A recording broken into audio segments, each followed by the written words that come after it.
25 సంవత్సరాలు పూర్తి చేసుకుని సిల్వర్ జూబ్లీ నిర్వహిస్తున్నారు Vasavi GMR college. Inter, degree, BEd course ఏదైనా సామాన్యమైన ఫీజులతో అసమానమైన రిజల్ట్ అందిస్తున్నారు.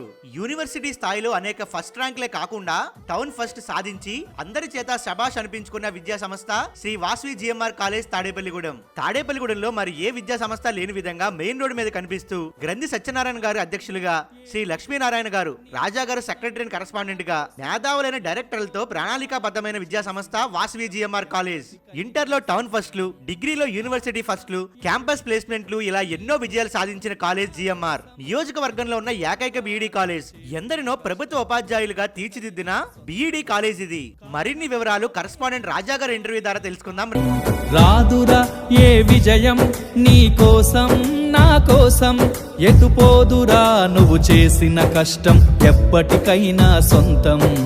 కాలంతో పయనించే వాడికి కానిది ఏముంది, సాధనతోనే సాధ్యమవ్వునని సదాశయంతో సాగర ముందుకు. రాదురా ఏ విజయం నీ కోసం నా కోసం, ఎటుపోదురా నువ్వు చేసిన కష్టం ఎప్పటికైనా సొంతం.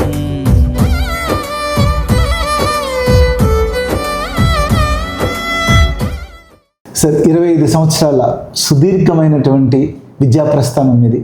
వాస్వి జిఎంఆర్ అంటే తాడేపల్లిగూడెంలో ఒక బ్రాండ్గా ఉంది, దాని కరెస్పాండెంట్గా ఉన్నారు. దాంతోపాటుగా మీరు లయన్స్ క్లబ్ ప్రెసిడెంట్గా ఉన్నారు. అంటే అటు విద్యారంగం, ఇటు సేవారంగం, మరోపక్క సిఏగా అద్భుతమైనటువంటి వృత్తిని అందిస్తున్నారు. గొప్ప విద్యను చదివారు. సార్, ఎందుకు మీరు విద్యారంగంలోకి వచ్చారు? విద్య అనేది ఒక మనిషిని ఒక మహోన్నతమైన వ్యక్తిగా తీర్చిదిద్దే ఒక ఆయుధం లాంటిదండి. ఎలాంటి వ్యక్తి అయినా సరే విద్య ఉంటే ఏదైనా సాధించగలడు అనేది ఒక నమ్మకం నాకు. అది మా ఫాదర్ మాకు నేర్పించిన ఇది. దాని ద్వారానే మేము అందరం కూడా, మా ఫ్యామిలీలో అందరం కూడా మంచిగా చదువుకున్నాం. మేము ఇవాళ ఎలా నిలబడగలిగామంటే విద్య అనేది నాకు.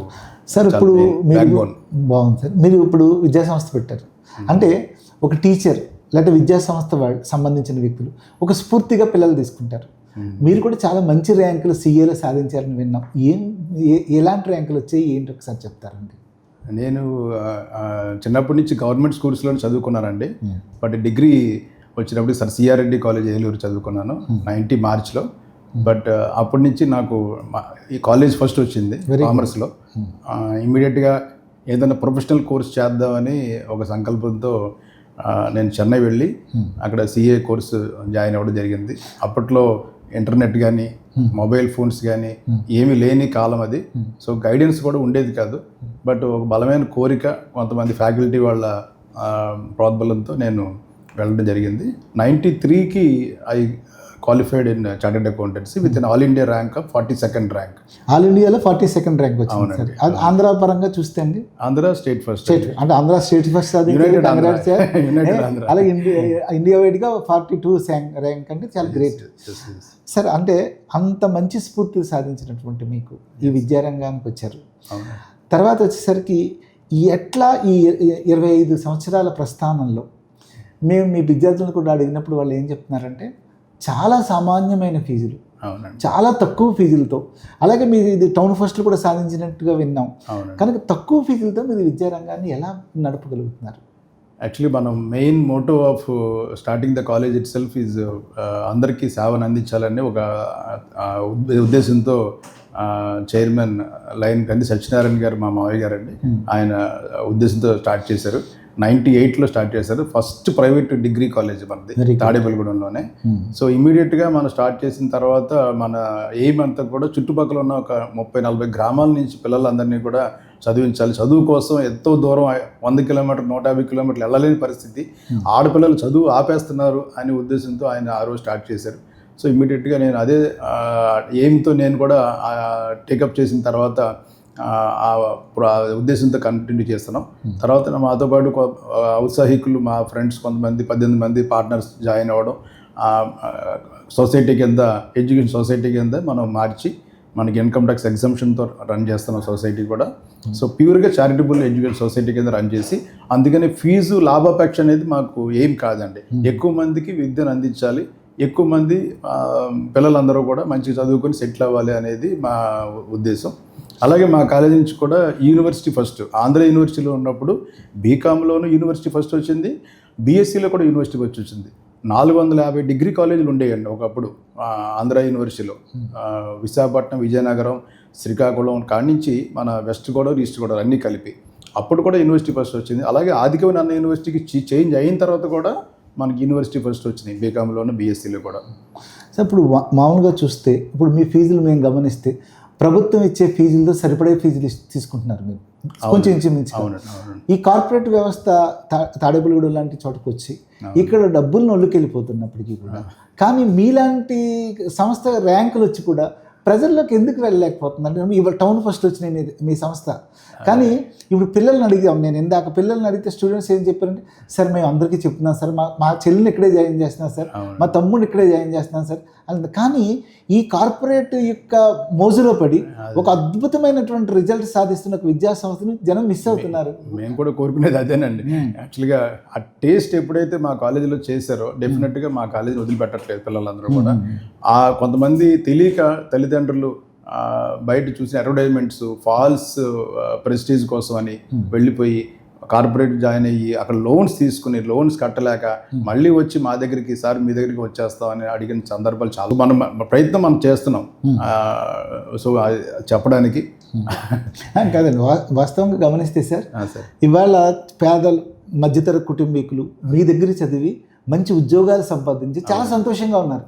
అయితే నేను మీ లెక్చరర్స్ని కానీ మీ పిల్లల్ని కానీ చేస్తే వాళ్ళు ఏం చేస్తున్నారంటే, సార్ చాలా కాలేజీలు డబ్బులన్నీ పిఆర్ఓలకి పెట్టి వాళ్ళని అడ్వర్టైజ్మెంట్ చేయిస్తూ ఇతర కాలేజీని బ్యాట్ చేయడానికి ప్రయత్నం చేస్తున్నారు తప్ప ఆ కాలేజీ గొప్ప చెప్పుకోవడానికి ప్రయత్నం చేయట్లేదు.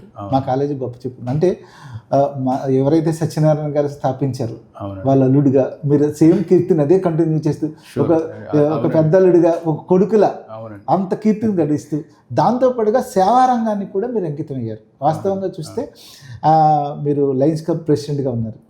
తాడేపల్లిగూడెం అంటే ఒక Lions Club, Tadepalligudem Lions Club కూడా 60 years అయిందని ఎస్టాబ్లిష్ చేసి. I'm very fortunate that 60th year diamond జూబ్లీకి. అది అటేమో 25 సంవత్సరాల విద్యా సంస్థకి కరెస్పాండెంట్, ఈ పక్క చూస్తేనేమో 60 సంవత్సరాల లయన్స్ క్లబ్కి మీరు ప్రెసిడెంట్గా ఉన్నారు.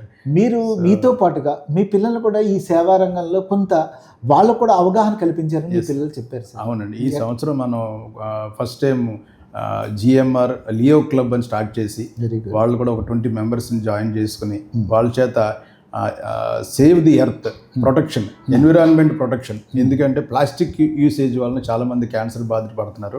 వాళ్ళందరినీ మనం కాపాడాలనే ఉద్దేశంతో పిల్లలకు కూడా సేవా దృక్పథం ఏ విధంగా మనం అందరికీ తెలియపరచాలి అనే ఉద్దేశంతో వాళ్ళని ఇన్వాల్వ్ చేసి మనం plastic awareness, one used plastic మీద మేము లాస్ట్ 1 year నుంచి చేస్తున్నాం. అనుకోకుండా సేమ్ కాన్సెప్ట్ ఇప్పుడు గవర్నమెంట్ కూడా ఎంకరేజ్ చేసి మా కాన్సెప్ట్ని వాళ్ళు కూడా చెప్పడం జరిగింది. మేము చాలా సంతోషించాం. సార్ పిల్లలు వాళ్ళ కాలేజీకి వచ్చినటువంటి పిల్లలు ఒక యంత్రాలుగా తయారైపోయి అటు ఒక వాళ్ళు చదివిస్తూ వాళ్ళు హింస పెడుతున్నప్పుడు ఒక శాడిస్టులుగా తయారవుతున్న సమాజంలో మీరైతే యోగాలు అయ్యి పెట్టి పిల్లల్ని చాలా ఎంకరేజ్ చేస్తున్నట్టు, అది వాస్తవం అండి? డెఫినెట్గా. ఎందుకంటే నేను చిన్నప్పటి నుంచి యోగా నేర్చుకుని యోగా ప్రాక్టీస్ చేయడం అలవాటు ఉంది. యోగాలో ఉన్న ఇప్పుడు ప్రధానమంత్రి నరేంద్ర మోడీ గారు కానీ, ఇవాళ మన ముఖ్యమంత్రి నారా చంద్రబాబు నాయుడు గారు కానీ, ఇవాళ 77-78 సంవత్సరాల వయసులో వాళ్ళు అంత కష్టపడుతున్నప్పుడు, అంత యాక్టివ్గా ఉండి అంత ఎనర్జీగా ఉన్నప్పుడు మనం కూడా ఎందుకు, మనం ఎంత వాళ్ళ ముందు అనేది నా ప్రయత్నం. ఎప్పుడు కూడా నేను అదే తీపి వాళ్ళకు కూడా అందించాలని చెప్పి మన యోగా డే రోజున 120 మందితో మనం యోగా డే చేయించాం. వాళ్ళు కూడా చాలా ఇన్స్పైర్ అయ్యారు. ఆ ప్రాక్టీస్ అనేది డెఫినెట్గా వాళ్ళకి ఎగ్జామ్స్లో ఒత్తిడిని తగ్గించి ఒక మంచి రిజల్ట్ తీసుకొస్తారనే సదుద్దేశం, అంతకన్నా ఏం లేదు. అంటే ఏకాగ్రత పెరుగుతుంది, ప్లస్ వాళ్ళకి సెల్ఫ్ డిసిప్లిన్ అని ఏర్పడుతుంది.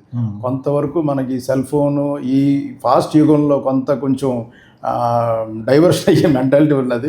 ఎప్పుడైతే యోగాతో ప్రాక్టీస్ చేశారో, సో బాడీ అండ్ సోల్ ఎప్పుడైతే మీకు ఇంటిగ్రేట్ అవుతుందో ఆటోమేటిక్గా కొంచెం ఇదవుతుంది. సో ఈ విధమైన మంచి ప్రాక్టీసెస్ అన్ని మన కాలేజీలో, అలాగే ప్రాక్టికల్స్ అండి, ఏ కాలేజీలో కూడా ప్రాక్టికల్స్ చేయించట్లేదు. అలాగని మేము ల్యాబొరేటరీస్తో ప్రాక్టికల్స్ చేయించడం, సబ్జెక్ట్ మీద ఫుల్ డెప్త్ తెప్పించడం అనేది మా కాన్సెప్ట్ అండి. సబ్జెక్ట్ పట్టేది కాకుండా సార్ ఇప్పుడు తాడేపల్లిగూడెంలో ఎవరిని అడిగినా ఈ నియోజకవర్గంలో ఉన్న ఏకైక బీఈడి కాలేజ్ మీ కాలేజీ అంటున్నారు. అవునండి. ఏం సార్ ఒక్క కాలేజీ ఉంది, అద్భుతమైన రిజల్ట్ ఇస్తున్నారంట, ఎందుకు బీఈడి కాలేజీ వలన పెట్టాలనే భావన మీకు కలిగింది సార్? ఒక టీచర్ అనేది మోస్ట్ పవర్ఫుల్ పర్సన్ అండి. సైంటిస్ట్ అవని, డాక్టర్ అవని, లాయర్ అవని అందరూ కూడా విద్యార్థి దశ నుంచి వెళ్ళాలి. సో వాళ్ళందరినీ తయారు చేసేది సంఘంలో ఒక టీచర్. సో ఎప్పుడైతే అలాంటి మంచి కోర్సుని మనం తీసుకొద్దాం అని చెప్పి ఐడియాతో మనం స్టార్ట్ చేయడం జరిగింది. అలాగే మా ప్రయత్నం కూడా సక్సెస్ఫుల్గా మేము చేయగలుగుతున్నాం. మీరు సీట్లు కూడా ఇవ్వలేకపోతున్నారంట. కొంతమంది అడిగినా సీట్లు ఇవ్వలేనంత క్రేజ్ ఉంది మీ కాలేజీకి అనేది జనం చెప్తున్నారు. అవునండి. అంటే బిఎడ్ కోర్సులో కొంచెం ప్రాక్టికల్ ఓరియంటెడ్ కోర్స్ చాలా ఎక్కువ చేయాల్సి వస్తుంది. సో మనం గవర్నమెంట్ స్కూల్స్కి అన్నిటికీ పంపించి పిల్లలని వాళ్ళ చేత పాఠాలు చెప్పించి మంచి చెడు అని చెప్పిన తర్వాత ప్రాక్టికల్స్కి అన్ని నేర్పించిన తర్వాత వాళ్ళు ఎప్పుడు కూడా వాళ్ళ ద్వారానే రెఫరెన్స్ మౌత్ పబ్లిసిటీ ద్వారా వెళ్తుంది. మీ రోజు వరకు కూడా అడ్వర్టైజ్మెంట్ ఇవ్వాలి బిఎడ్కి. వాళ్ళంతా వాళ్ళే మాకు చదువుకున్న మాకు జాబ్ వచ్చింది అనేది మాకు మంచి అవకాశం. అలాగే ఇంతకుముందు మన ఉత్తరాంధ్ర నుంచి, ఒరిస్సా నుంచి కూడా చాలా మంది స్టూడెంట్స్ వచ్చి మా దగ్గర చదువుకున్నారు. ఈ మధ్య యూనివర్సిటీ వాళ్ళు ఇంకా అలౌ చేయకపోవడం వల్ల మేము ఇవ్వలేకపోతున్నాం. ఇతర రాష్ట్రాలు చాలా మంది చదువుకున్నారండి. గవర్నమెంట్ జాబ్స్కి వచ్చింది చాలా మందికి కూడా. కొంతమంది ఎస్ఐ సబ్ ఇన్స్పెక్టర్ అయ్యారు, కొంతమంది మిలిటరీలో వెళ్ళారు. ఈవెన్ టీచర్ జాబ్ చదివిన తర్వాత కూడా ఒక సెల్ఫ్ కాన్ఫిడెన్స్ వాళ్ళకి మంచిగా అనుకుంటుంది.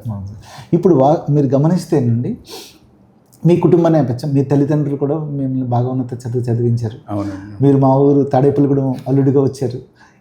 విచిత్రం ఏంటంటే మీ మామయ్య గారు సేవా దృక్పథం.